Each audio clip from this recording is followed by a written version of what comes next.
Have you ever wondered why some people can lose weight and keep it off for decades? Others can start an exercise program and end up running marathons? Do you struggle to start your own healthy habit and stick with it for the long haul? Well, after decades of taking care of patients, I have found some characteristics that seem to be across the board of the really successful ones, the ones that make a habit and stick with it.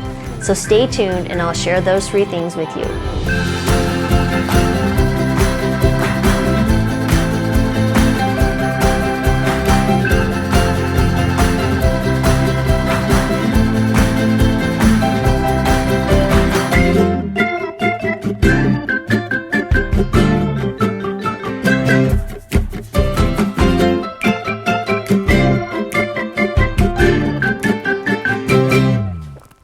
So what are the 3 characteristics that I've seen across decades of taking care of patients that make them successful? Ones who lose 200 pounds for years and keep it off. Someone who starts an exercise program when they could barely walk around the block and end up walking miles.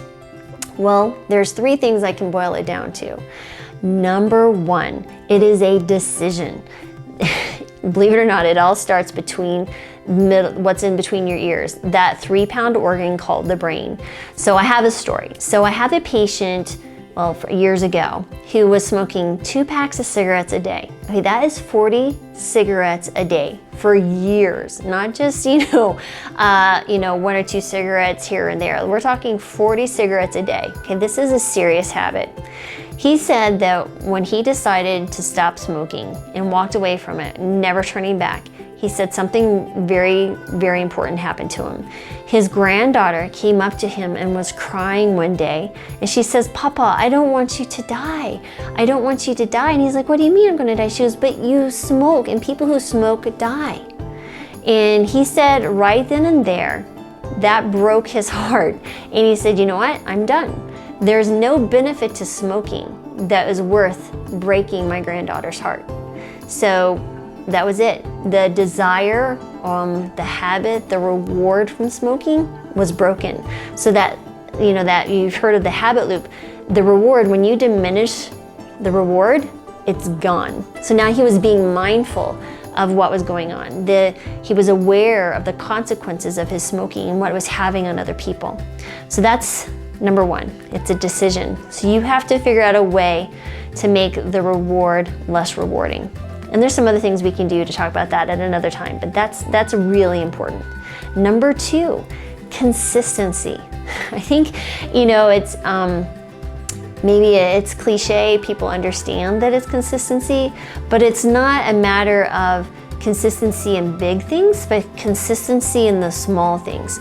So day after day after day. So, you start out eating a plant-based diet, but then, you maybe start with just breakfast, and then you start with breakfast and lunch, and then you start with breakfast, lunch, and dinner. And before you know it, your blood pressure's improved, your blood sugars are better, you've lost weight, you sleep better. So, but it's day after day after day. It's every single bite that you take of a healthier food is going to make a difference because you're consistently feeding the machine. And so consistency and the decision. And finally, I would say the 3rd thing that I've seen happen is starting small. And I don't care how small, you just have to start. So I have a patient who, she was an older woman. She had all sorts of issues. She was overweight, she had joint discomfort, she was high blood pressure, pre-diabetic, headaches, didn't sleep well. And she's sitting in my office, and as a family medicine doctor, you get people who complain about all sorts of things. They tell you things that you're like, you just can't believe that people suffer the way they suffer. And people are opening and they're vulnerable when they share with you these things. So you want to do everything you can to help them. Well, with this patient sitting in front of me that day, I was like, "Laurie, what can you do to help this patient move forward in her life and just take a step in the right direction?" And I finally said, "You know what? Let's do a pinky promise." Pinky promise. Thing that you did when you were a kid. She and I had a really playful relationship. We really enjoyed talking to each other. I said, "Will you pinky promise with me that you will start walking down to the end of your driveway and back every single day, no fail. Literally, it's like 2 minutes of your day. And I said, that's all I want you to do. I don't want you to add to it. I don't want you to do anything else. I just need you to do that. And she goes, well, yeah. I was like, no, you have to pinky promise. She goes, okay, I'll do it. And I would also stop patients when they said, I'll try. I was like, no, there's no trying. You're either gonna do it or you're not. The try leaves you open for that gray zone of like, well, I tried, I guess I couldn't do it. You either do it, commit, or you don't.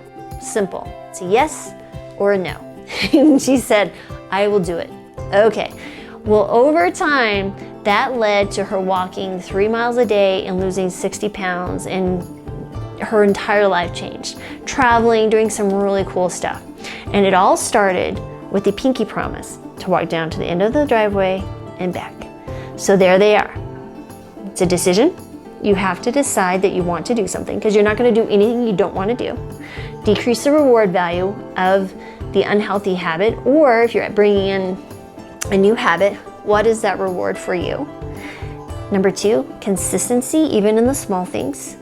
And number 3, start small, start tiny.